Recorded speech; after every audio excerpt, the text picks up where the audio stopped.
Hello, and welcome to the TFT, Theology in 5 to 10 Minutes podcast. I am your host, Ramone, and here we will answer your theological questions with the help of experts from different backgrounds, from historical to the here and now, from problems to practices in the church today, and everything in between. We will deal with facts before opinions. Have a burning theological question? Get in touch and let's unwrap the Bible together. Hello, welcome, good afternoon. Today on the show, we've got a special guest. We've got Professor Steve Taylor, and we're going to look at what sort of an approach a Christian should take when talking to an atheist. So often as Christians, we stumble over our words as soon as we're challenged by atheists. We start to stumble, we don't know what to say, we don't know where to go. While atheism claims to be scientific fact, and so often the Christian falls into the trap of arguing my evidence versus your evidence, which we know becomes messy and doesn't really glorify God, doesn't get us anywhere. So Steve, having spoken to a few atheists during your time, in 5 to 10 minutes and using the Bible, can you help us to understand what approach we should take when talking to atheists? Yes, sure. Very happy to do that, Ramone. Thanks for the opportunity. I think when it comes to talking to atheists, it's good to put the ball in their court. What do I mean by that? I think there's questions that we can ask the atheist to which he will either struggle or will not be able to answer. And therefore, it's a challenge to his worldview. And they're very simple questions that anybody, even a child, could put, and do put actually, if those of us who are parents will have had these big questions coming from our children. And the first one, I'm going to suggest a few questions today that we can put as Christians, believers in the Lord, in God, the God of the Bible, to the atheist. And the first one is this. We look at the universe around us. Not only billions and trillions of stars, but billions of galaxies which contain billions of stars. And the question to the atheist right up there is, where did everything come from? The answers that are put out there by the atheistic community are not very convincing. In fact, they don't make sense, because to postulate some sort of Big Bang with everything, or in this universe, emerging from something the size of a golf ball or smaller is, quite frankly, incredible. That is to say, not credible. Another question that I would put to the atheist, of course, is why is there any order that we see in the universe around us, the existence of natural law? Anyone who does physics or chemistry or biology or even mathematics for that, in that regard, there are laws which govern the mathematical processes that we use. Where do these come from? Where do the physical laws that govern our universe come from? Were they there before the Big Bang, or 5 minutes after the Big Bang, or do they come as part and package of the Big Bang? Don't forget, these laws are non-material in themselves.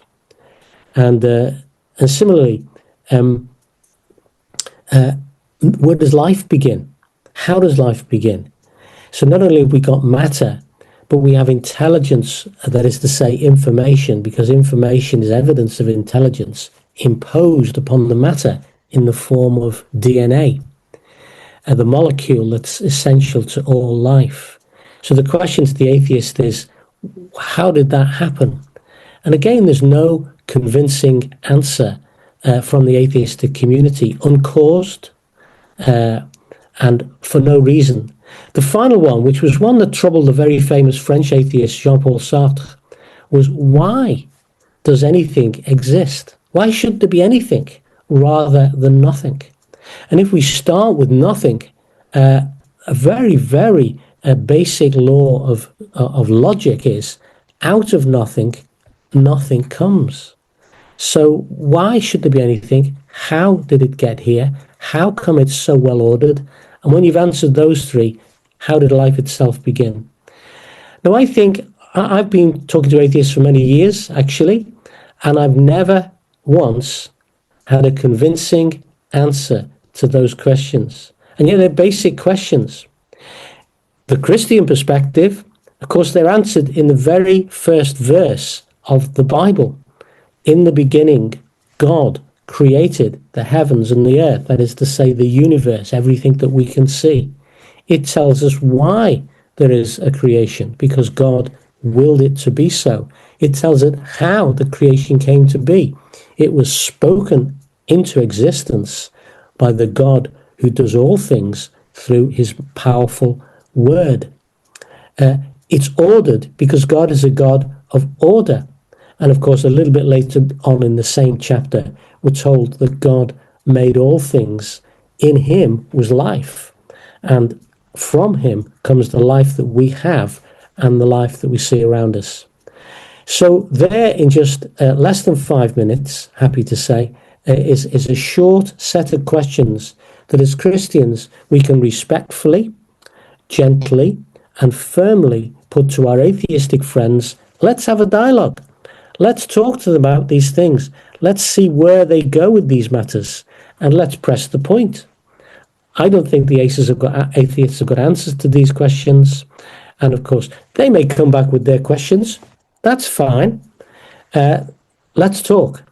And as a Christian, I would recommend other Christians dealing with atheistic colleagues or friends, put to them the big questions. If you'd like to know more, I've written a short book.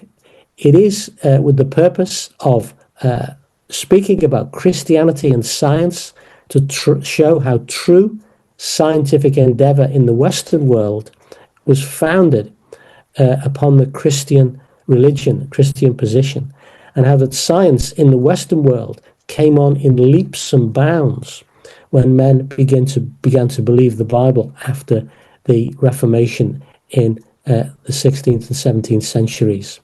So, if you want to know more about the Bible, just get one and read it. Page 1 is a good place to start.